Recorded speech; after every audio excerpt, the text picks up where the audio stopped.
Operator, oh, could you help me place this call?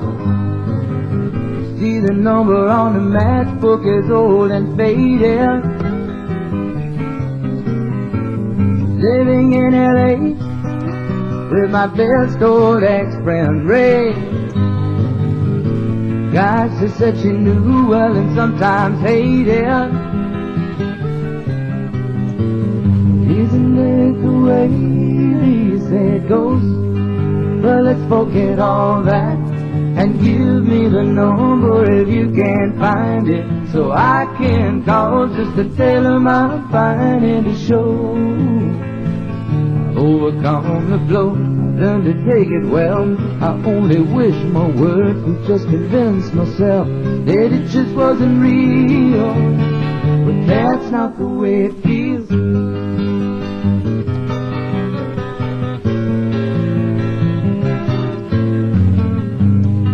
Operator, oh, could you help me place this call?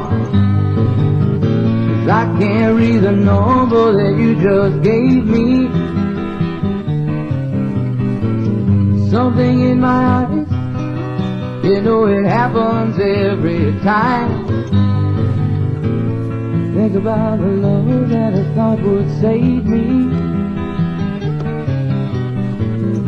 Isn't it the way he said goes?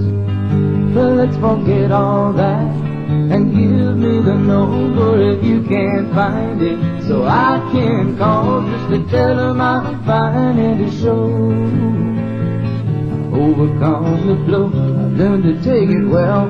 I only wish my words could just convince myself that it just wasn't real, but that's not the way it feels. No, no, no, no, that's not the way it feels. Operator, oh, let's forget about this call. There's no one there I really wanted to talk to. Thank you for your time. Oh, you've been so much more than kind. You can keep the dime.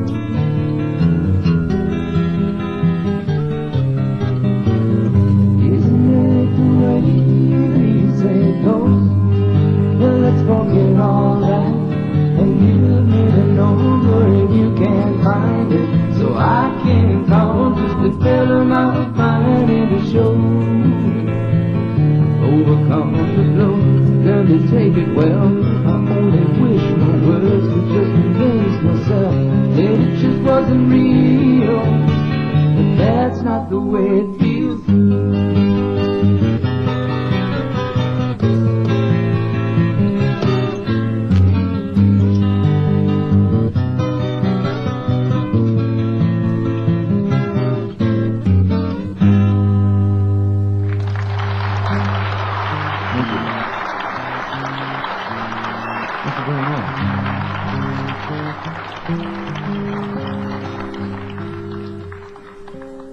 This is a new song, probably on the next album. It's kind of a Christmassy kind of song, but it's, Christmas gives you that nice kind of feeling. Like from this point of the year on, I start smiling a lot more, start feeling a lot better.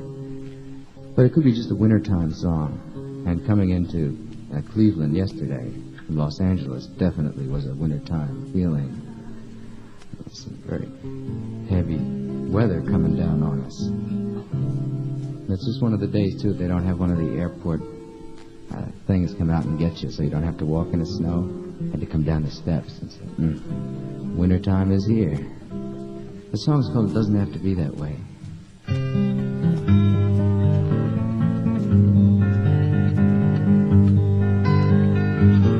Snowy nights and Christmas lights, icy window pane,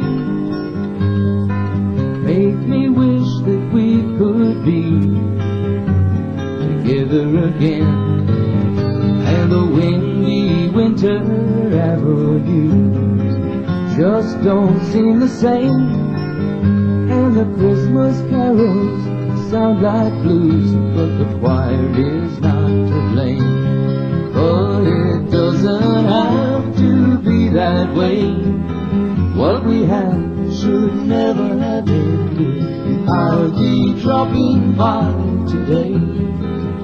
We could easily get it together tonight. It's only right.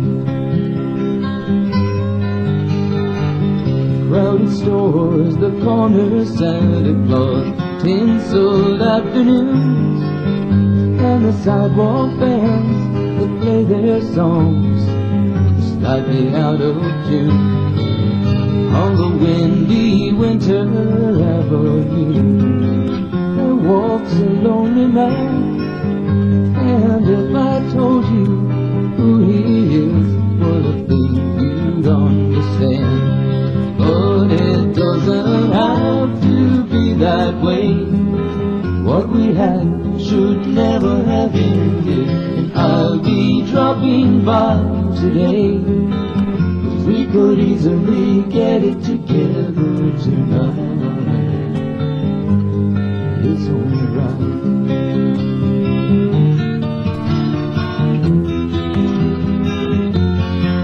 No, it doesn't have to be that way. What we had should never have ended, and I'll be dropping by today. We could easily get it together tonight. It's only right.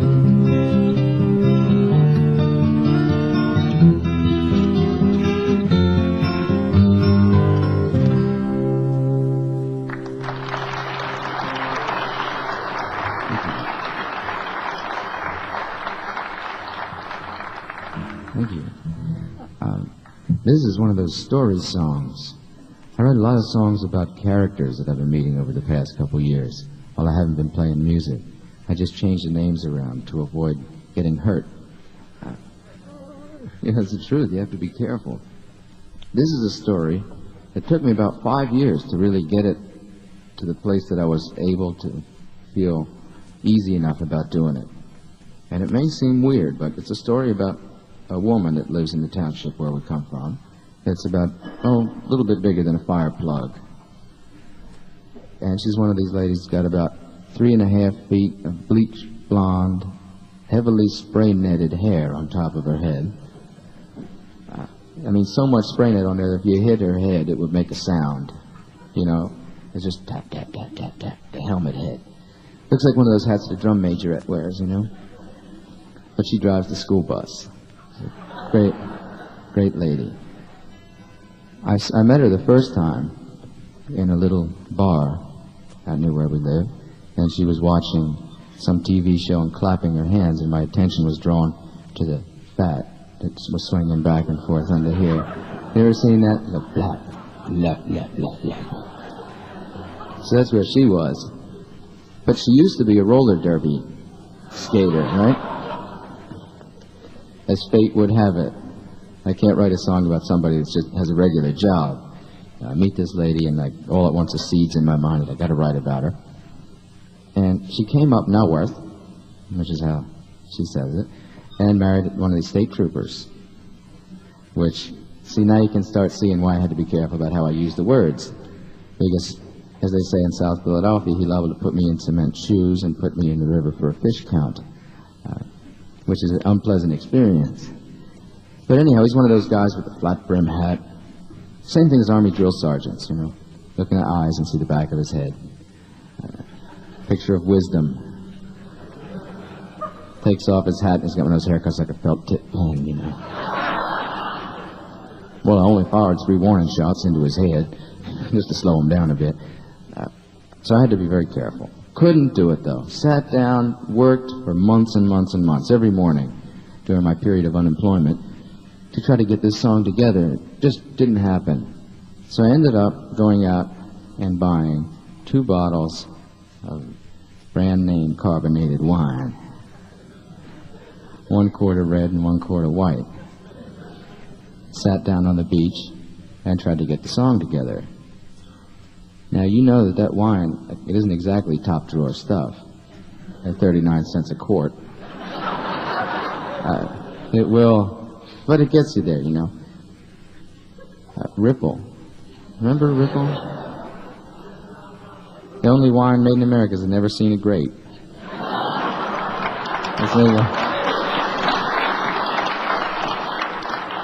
And that kind of shook me out of my shell. And I was able to fall back on all the research that I've been doing for years, trying to get to the point that I could write this song. 4 years of college. Had taken English literature, political science, logic, philosophy. Graduated in 1965 with a degree. Found out that I was totally prepared for life in the 12th century. I said, oh, here goes. And that came in handy because I knew I could get the words together. Wrote the first 2 verses, and then we ended up traveling around a lot, all over the country. And finished up a real early show one night in San Francisco, went back to the room and ordered up some apple pie.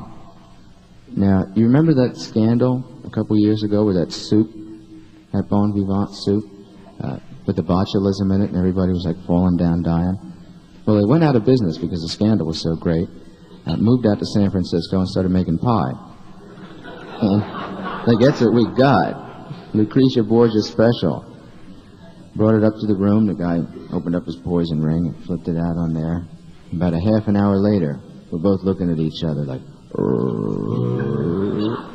get that generally queasy feeling in his stomach. And just made a run for the room.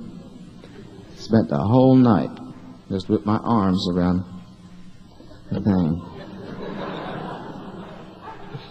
Really sick. Of course, Maury had eaten more of it, so he got the sink in the bathtub. And all night long, we're getting calls. I mean, in addition to being sick, like food poisoning, we're getting calls from the front desk, and they're saying, I'm sorry, sir, but you're not allowed to have seals in the room. You know, we're just we're doing a cosmic thing.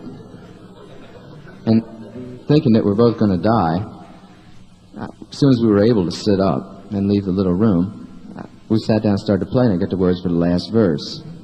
It's called I Fell in Love with a Roller Derby Queen. It's kind of weird, but you know.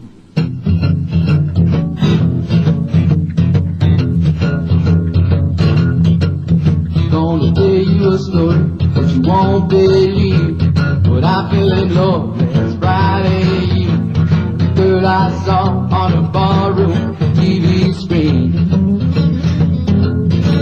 Well, I was just getting ready to get my hat when she caught my eye and I put it back and I ordered myself a couple of more shots and beers.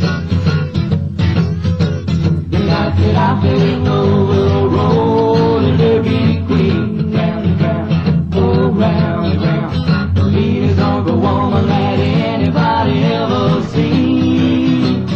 Down in the arena, she was 5'6", but 215. A bleached blonde bomber with a streak of mean. She knew how to knuckle and she knew how to scuffle and fight.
these guitars get a little funny sometimes, changing temperatures. What they really like best are the baggage handlers. Oh, those guys are just a whole thing all by themselves. The minute they see a fragile sticker on something, you could put it on a wrecking ball. It's going to break. You get this new thing called special handling, where they take the guitars right to the door of the plane for you and then drop them while you're getting on. It's a terrific experience. And then in addition to that, you got to sit through these flights on the, I call them the crop dusters, the bi-wings, where you just kind of sit back and, I call them white knuckle flights, like being in the dentist chair, you know. What's going to happen? Get out of the guitar. It's got a tire track over it from one of the forklifts. They've gone over.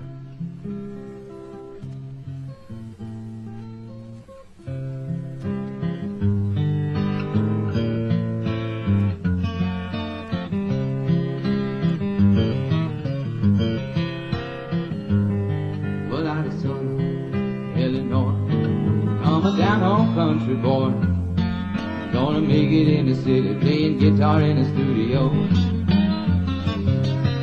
Oh, well, he hadn't been there an hour when he met a Broadway flower.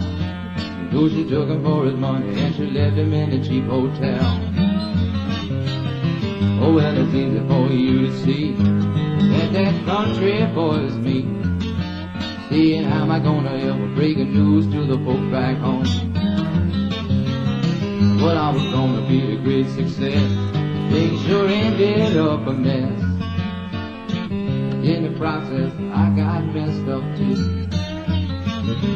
Tell mama and dad I had to call to land, 'cause I ain't got a cent to my name. Well, I'm sleeping in the hotels always, and tonight they say it's gonna rain. And if you don't send me some money, well, I'll be back on my feet again. Of the Sunday Mission box number 10.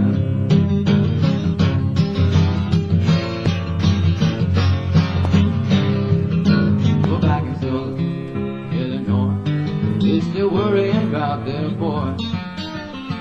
His boy going home since he gets the pay. They called as soon as they got my breath, got a pipe upside my head.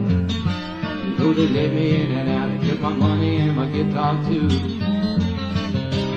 And oh, mama and dad, I had to call for land, 'cause I ain't got a cent to my name.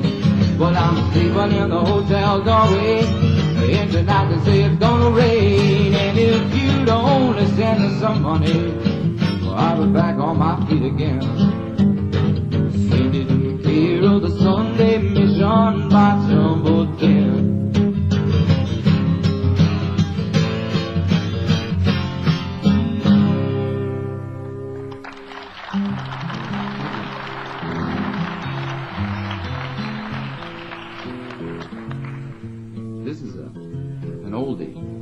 Rock oldie.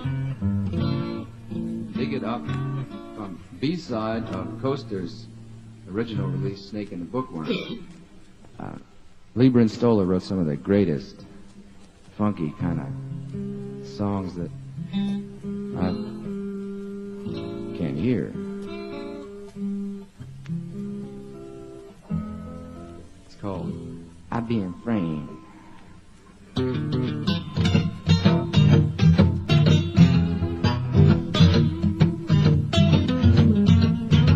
But I was walking down the street, kind of minding my own affairs, when a policeman come up to me, kind of unaware. He says, "Your name, Jim?" I said, "Why, sure." He said, "What you know, bud? You the man that we've been looking for." I said, "No, I ain't.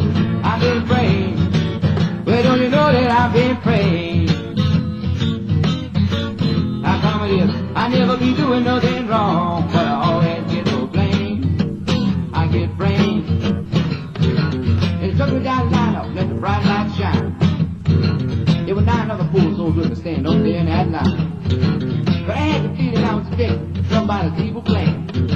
But this woman come up to me, she said, "That's skinny one, he's the man." I said, "No, I ain't. I've been praying." "Well, don't you know that I've been praying?" How come it is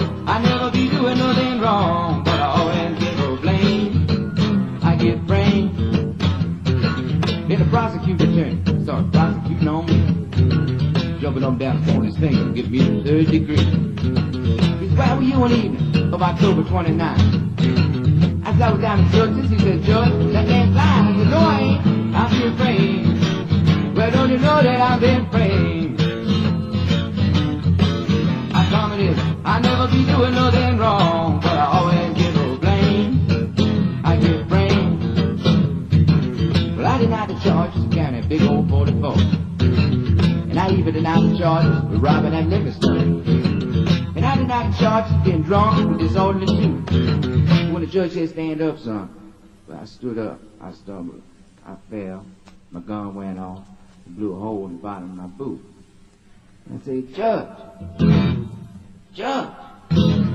hey Judge, I'm being praying.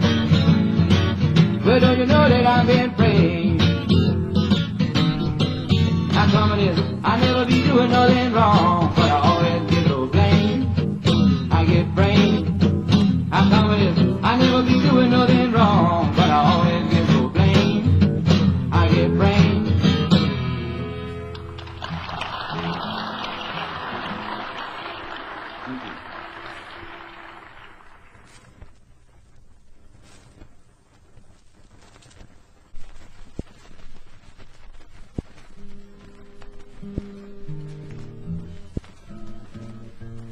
This is a real super new one.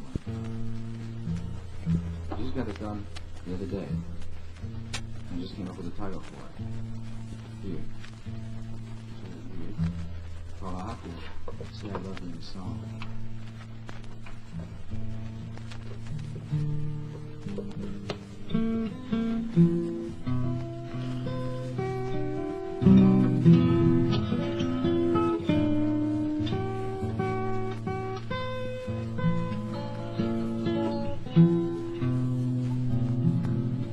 This thing thinks it's just a guitar sometimes.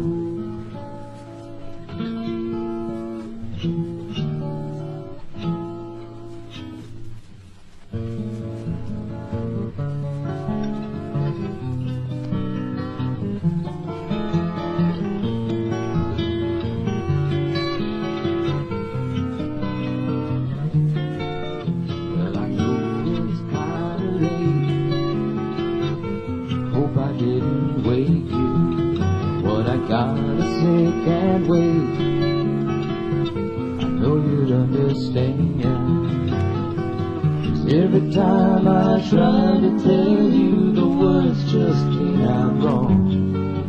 So I have to say I love you in a song. Well, I know it's kinda strange. Every time I'm near you, I just run out of things to say. I know you understand. Every time I try to tell you, the words just came out wrong. So I have to say I love you in a song.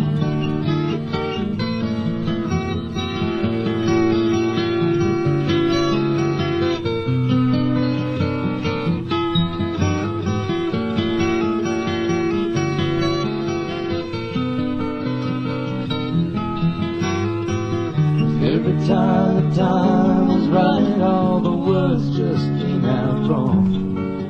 So I have to say I love you in a song.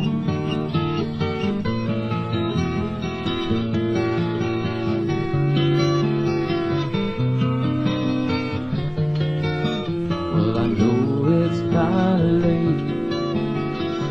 I hope I didn't wake you. What I gotta say can't wait. I know you understand. 'Cause every time I try to tell you, the words just came out wrong.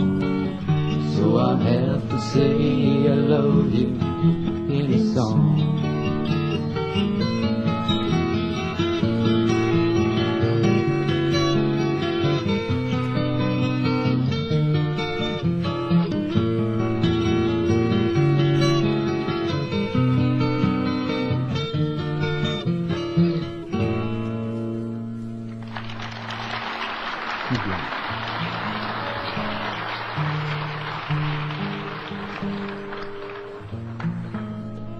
Thank you very much. There it is.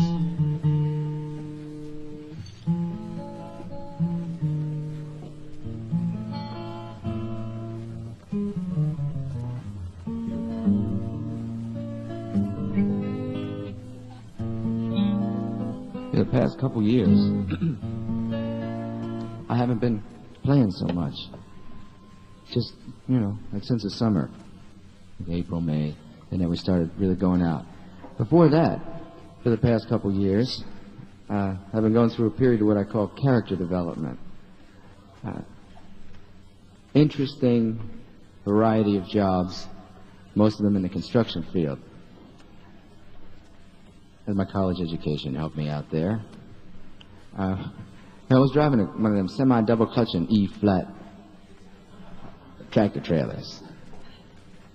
I used to get up at 4:30 in the morning, just like being a Zen master, So we're going out for a different reason. 4:30 in the morning, get down the yard about 5 with a cup of coffee in my hand, one of those white paper cups, lift up the hood, get the thing checked out. And by 5:15, I'd be at a quarry, having them dropping rocks about the size of Volkswagens in the back, which is really good. Sit there with a cassette machine and just try to figure out songs and whatever during the daytime. But after a while, you get to say like, I'm up at 4:30, and you're driving 3 or 4 hours before everybody else is going to work, so you like to play little tricks on them. I used to get a big kick out of getting the truck up to about 75 miles an hour, like on Route 95, heading down through Delaware, and pulling up behind a Volkswagen and be doing 72. And I'd hit the air horn, that kind of deal. And you would be surprised when you see the guy's face in that rearview mirror, the number of expressions that can happen on a human face. Like it's like, as he sees the bumper, coming up behind him. And then it kind of switches into this facial expression where he kind of is resigned to the fact that he's going to become a hood ornament. Like, oh no, here we go. And I just kind of pull around him and have a good time. And in the dust on the back of the truck, I'd write things like, I may be slow, but I'm ahead of you. Just to aggravate the people on the 2-lane roads. But the places, come about 9, 10 o'clock in the morning, I used to stop and get a couple more cups of coffee. And the truck stops are like some of the greatest places you ever want to see in your life. I used to have so much fun just sitting in there talking to the different drivers from all around the country. And I get a real fascination with these guys that were driving maybe from L.A. to New York twice a week. And that's hard. I mean, you know what it's like to try to stay up and study. Imagine trying to drive that much back and forth. It's very hard to do. It takes a lot of character development. And a couple other things that they get into. Call them directional aids. They call them uppers. They call them co-pilots, second drivers, cartwheels. And they have a great name for them called the West Coast Turnaround. West Coast Turnaround you can take in like Newark. And I sit up on the turnpike like this, falling half asleep. Take a West Coast Turnaround, little sip of coffee, and a traditional trucker's toast of what's good for the sick is better for the well. And about half an hour later, you're down around exit 10, and all at once, one eye goes, and the other one goes. You lean back and then go, start talking to your windshield from here to at least halfway across the country, where you turn around and do the same thing back. Cut off a broomstick about 2.5 feet long, put one end of it down on the edge of the throttle pedal, and one against the seat, and that holds it right down to the floor, and you got an extra foot to dance with then. Just get the 8-track tossed in there. It's quite an experience to watch the guys just kind of flying across the country. Last time we were home, we stopped in a truck stop and talked to a bunch of the guys and heard a great story. Truckers are known for their really quick reactions. And you really have to be, because in a lot of cases you can't stop them. You just got to judge your distance and go over this and around that on the way to grandmother's house. But there's a story about a trucker that had 1 million miles in, and a radio station wanted to talk to him. So they came down. He was sitting at the truck stop, and I said, "What's it feel like to have 1 million miles inside that rig?" He said, "Well," he said, "it feels pretty good. He said, I've seen just about every mile of road in this country, you know, and I've seen just about everything. I've jackknifed, I've blown tires, I've got stuck in snowbanks. You name it, it's happened to me one time or another." The guy says, "Well, you know, you guys are known for your really quick reactions. I can imagine you with 20 years behind you must really have some good reactions. Let me just set up a situation, and you can explain to everybody out there how you get out of it. Suppose you're driving from L.A. into New York, and you hit the first big peak of the Rockies. You see a sign that says, 'Truckers, downhill run 3 miles. Use low gear.' And it's 2:30 in the morning, and your partner's sleeping next to you. And you go over the peak real nice. About a quarter of a mile down, you hit the brakes, and like nothing happens. The trucker goes, uh-huh. And you make it around the first curve on this 2-lane road, and that 40-foot trailer just glides in behind you, and things are looking good. But you see around the second curve that there's a little car up on a jack, getting the back tire changed." He says, uh-huh. And coming up the other way, there's a fuel oil truck in low gear. He says, uh-huh. He says, "What would you do? How would you get out of the situation? Tell me what you'd do." He said, "I'd wake my partner up." He said, "Now, why would you go do something like that? You know, with all these things happening. Why would you wake your partner up?" He says, "He ain't been driving long, and I know he ain't never seen a wreck like this before." That's the story of Speedball Tucker. 1, 2, 1, 2, 3, 4. I drive a broke-down rig on Maypop Drive, 40 foot of overload. A lot of people say that I'm crazy because I don't know how to take it slow. I got a broomstick on the throttle, I got a rope it up and head right down. Non-stop back to Dallas, popping them West Coast turnarounds. Oh, and they call me Speedball Tucker, hero of the highway. And all them other truckers will tell you that the boy is mad if you drive on in a rig like that.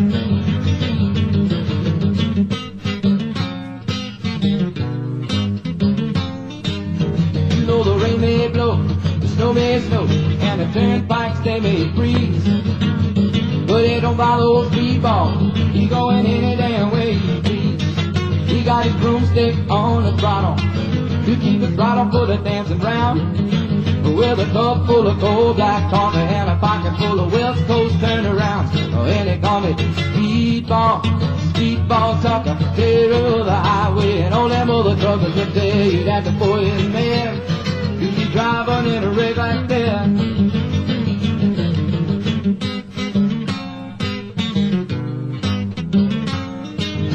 One day I looked into my rearview mirror, coming up from behind.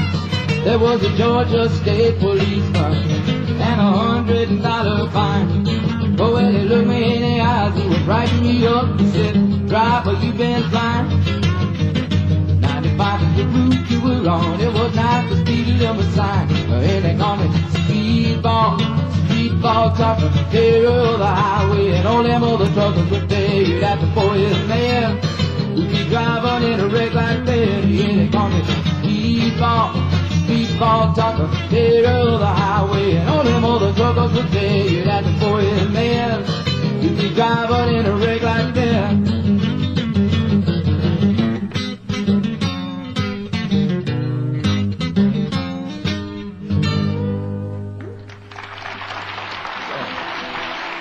Thank you.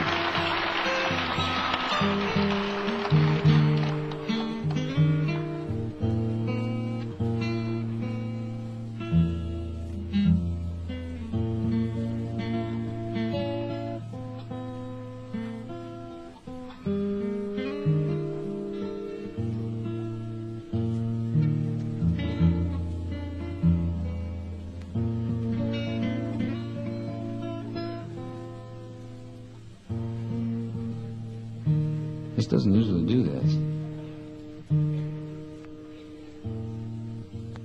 Like maybe they did give me a sitar. In my country, give me $300, I will make you crazy as me. Give me $500, I will take away your mind. Here's what happens when you run a jackhammer too long. You develop an interesting thing called deafness.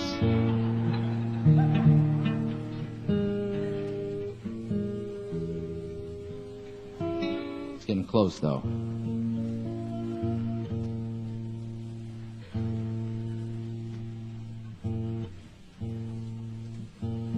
You got to see the dance that goes along with this, though.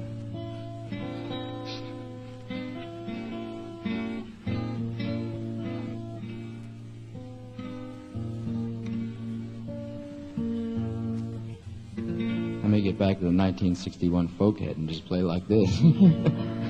That's close enough for her.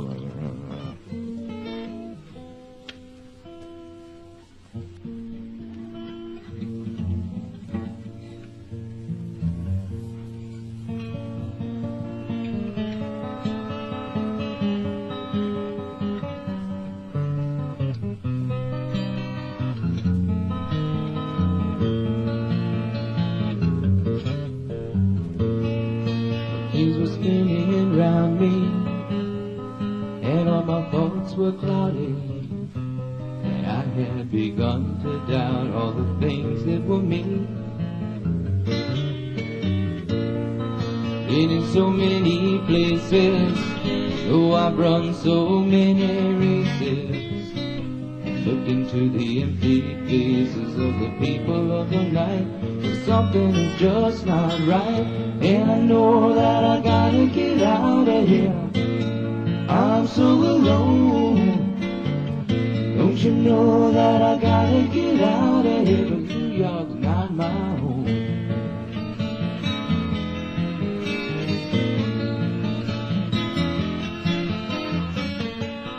Though all the streets are crowded, there's something strange about it. I lived there about a year and I never once felt at home.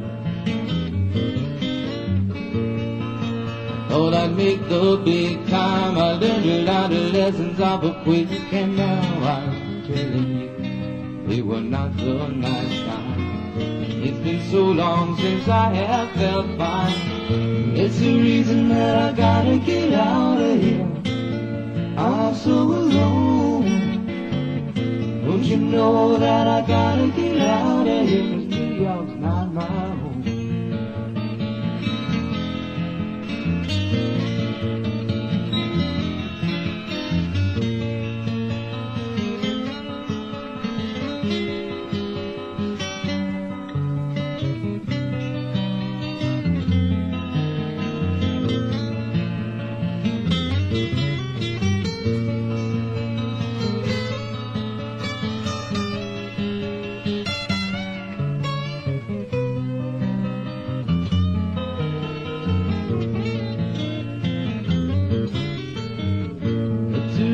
I gotta get out of here.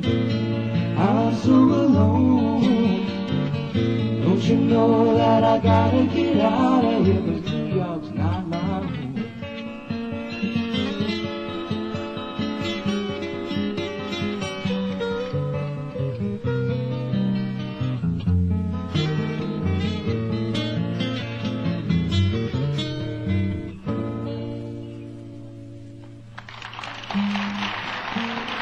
Thank you.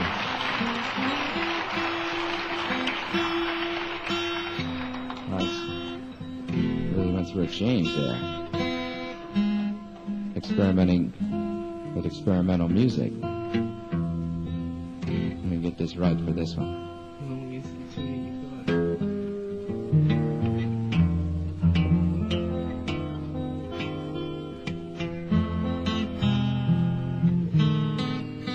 I spent a lot of time out in the street when I was a kid, down in South Philadelphia. Shooting a lot of pool. Getting into a lot of different experiences, you know. There's always a kid standing outside the school saying, "Hey, Jack, maybe let me hold your dime down here before I cut you 4 kinds of bad. I'm gonna cut you long, deep, wide, and often." And things like that starts registering on my mind. And then I worked at a radio station for a while, writing commercials and that kind of thing. Street talk and jive commercials. I lasted about 4 months before I took my wingtip shoes and my tie, tied them together and threw them into the ocean, where I was supposed to be making a call. And I ended up doing this, talking about what I'd been doing.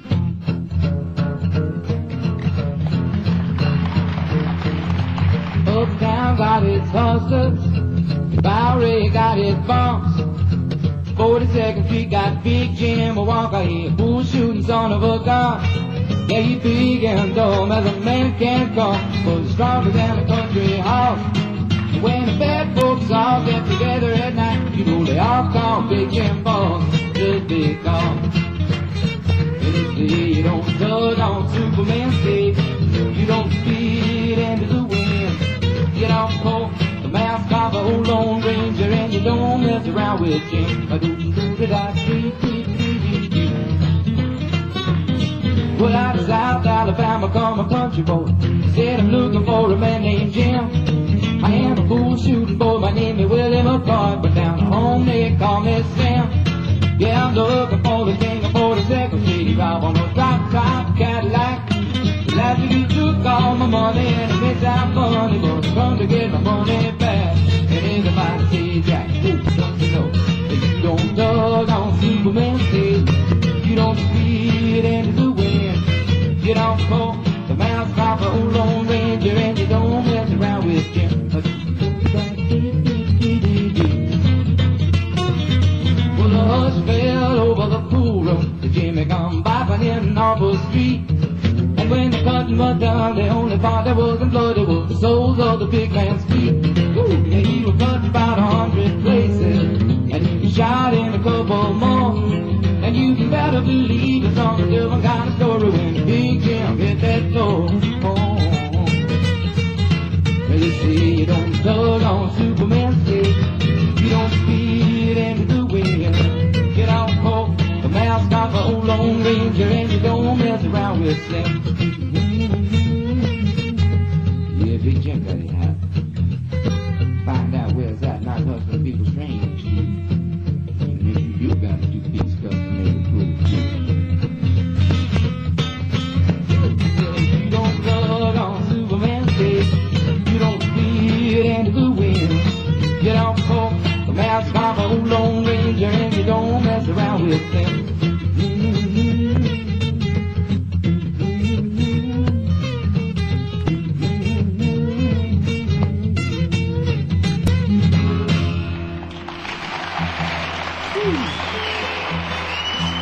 Thank you. Thank you very much.